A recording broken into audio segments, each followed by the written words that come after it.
नाज़रीन बुलेटिन में अवां खे अहम ख़बर ॾींदा हलूं त बलोचिस्तान जे इलाइक़े आवारा में सिक्योरिटी फोर्सिस जे ऑपरेशन में 4 दहशतगर्द मारिजी विया आहिनि। ISPR जे पधिराई मूजिब सिक्योरिटी फोर्सिस तरफ़ां ज़िले आवारा में दहशतगर्दनि जे मौजूदगी बाबति ॻुझे इतला ते ऑपरेशन कयो वियो। सिक्योरिटी फोर्सिस जे ऑपरेशन दौरान 4 दहशतगर्द मारिजी विया आहिनि ऐं संदनि केतिरा ई ॻुझा ठिकाणा तोड़े इंतज़ामी कैंपूं तबाह कई विया आहिनि।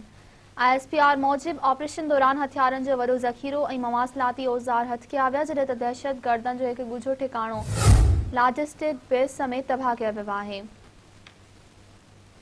नाज़रीन अवां खे हिकु भेरो ॿीहर ॿुधाईंदा हलूं त बलोचिस्तान जे इलाइक़े आवारा में सिक्योरिटी फोर्सिस जे ऑपरेशन में 4 दहशतगर्द मारिजी विया आहिनि।